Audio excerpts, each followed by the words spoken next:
ಶ್ರೀ ನಿಜಗುಣ ಶಿವಯೋಗಿಗಳು 1500 ನಗುರೋರಧಿಕಂ ಎನ್ನುವ ಶ್ರುತಿ ವಾಕ್ಯದಂತೆ ಗುರುವಿಗಿಂತಧಿಕವಿಲ್ಲ ಶಿವಪಥವರಿವೊಡೆ ಗುರುಪಥವೇ ಮೊದಲು ಎನ್ನುವ ಶರಣರ ಸುಳ್ಳುಡಿಯಂತೆ ಶ್ರೀ ಗುರು ವಚನೋಪದೇಶವನಾಲಿಸಿ ದಾಗಳಹುದು ನರರಿಗೆ ಮುಕುತಿ ದುರಿತಕರ್ಮವನೊಲ್ಲದಿರು ಪುಣ್ಯವನೇ ಮಾಡು ಹರನಡಿವಿಡಿ ಶಾಂತರೊಡನಾಡು ಎಂದು ಸಾರಿದವರು ಶ್ರೀ ನಿಜಗುಣ ಶಿವಯೋಗಿಗಳು.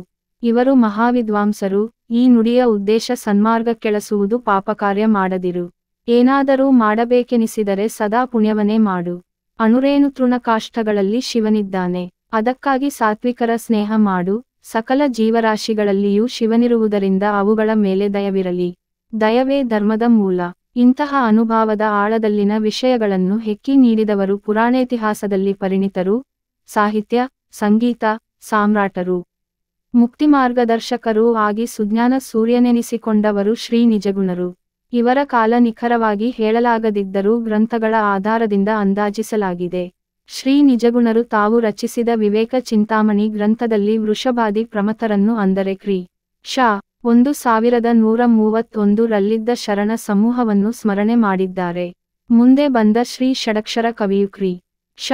1655 ರಲ್ಲಿ ತನ್ನ ರಾಜಶೇಖರ ವಿಳಾಸದಲ್ಲಿ ಪೀಠಿಕಾಧ್ಯಾಯದಲ್ಲಿ ನಿಜಗುಣ ಶಿವಯೋಗಿಯ ಪದಾಬ್ದಕ್ಕೆ ನಮನಗಳು ಎಂದು ಸ್ಮರಿಸಿರುವುದರಿಂದ ಇವರಿಗಿಂತ ಮೊದಲು ಜೀವಿಸಿದ್ದರೆಂಬುದು ಖಚಿತವಾಗಿ 100 ವರ್ಷ ಮೊದಲೆಂದು ಅಂದರೆ ಕ್ರಿ. ಶ. 1500 ಇವರ ಕಾಲಮಾನವಾಗಿರಬಹುದೆಂದು ಹೇಳಲಾಗಿದೆ. ಇವರು ಪೂರ್ವಾಶ್ರಮದಲ್ಲಿ ಹಳೆ ಮೈಸೂರು ಪ್ರಾಂತದ ದಕ್ಷಿಣ ಭಾಗದಲ್ಲಿ ಆಳುವ ಅರಸನಾಗಿದ್ದವರು. ಇವರ ಆಗಿನ ನಾಮಧೇಯ ನಿಜಗುಣಾರಾಧ್ಯರೆಂದು ಕರೆಯಲಾಗಿತ್ತು. ಲೌಕಿಕದ ಸ್ಥಾವರದ ಸಾಮ್ರಾಜ್ಯಕ್ಕೆ ಸಾಮ್ರಾಟನಾಗುವುದು ಸಮಂಜಸವಲ್ಲವೆಂದು, ಶಿವಯೋಗ ಸಾಮ್ರಾಜ್ಯಕ್ಕೆ ಮುಕ್ತಿಗಧಿಪತಿಯಾಗಬೇಕೆಂದು ಸ್ವಭಾವ ವೈರಾಗ್ಯ ತಾಳಿ ಶ್ರೀ ಶಂಭುಲಿಂಗ ಮಹಾಸ್ವಾಮಿಗಳ ಪಾದಾರವಿಂದಕ್ಕೆ ಶರಣಾಗಿ ಅವರ ಕೃಪೆಯನ್ನು ಸಂಪಾದಿಸಿ ಸಮಸ್ತರಾಜ ವೈಭೋಗಗಳನ್ನು ತ್ಯಾಗ ಮಾಡಿ ಗುರುವಿನಾಣತಿಯಂತೆ ಅದೇ ಶಂಭುಲಿಂಗನ ಬೆಟ್ಟದಲ್ಲಿ ಕಠೋರ ಜಪತಪಾದಿಗಳನ್ನು ಮಾಡಿ ನಿಜಗುಣ ಶಿವಯೋಗಿಗಳೆಂದು ಲೋಕವಿಖ್ಯಾತರಾಗುತ್ತಾರೆ. ಅನುಗಾಲ ಶಿವಯೋಗ ಸಾಧನೆಯಿಂದ ಸಾಹಿತ್ಯ ಲೋಕದಲ್ಲಿ ಅನರ್ಘ ರತ್ನಗಳೆನಿಸಿದಂತಹ ಅಪರೂಪವೆನಿಸಿದ ಕೃತಿಗಳನ್ನು ನೀಡುತ್ತಾರೆ. ಅವುಗಳಾವವೆಂದರೆ ಪರಮಾನುಭವ ಬೋಧೆ, ಪಾರಮಾರ್ಥಗೀತೆ ಹಾಗೂ ಕೈವಲ್ಯ ಪದ್ಧತಿ, ವಿವೇಕ ಚಿಂತಾಮಣಿ, ಅನುಭವಸಾರ, ಪಾರಮಾರ್ಥ ಪ್ರಕಾಶ. ಈ ಎಲ್ಲಾ ಕೃತಿಗಳು ಮುಂದೆ ಬಂದ ಅನುಭಾವ ಕವಿಗಳಿಗೆ ಆಧಾರ ಗ್ರಂಥಗಳೆನಿಸಿದವು. ತತ್ವಮಸಿ, ನೀನು ಅವನೇ ಇದ್ದಿ ಎಂಬುದನ್ನು ಸಾಂದರ್ಭಿಕವಾಗಿ ತೋರಿದವು.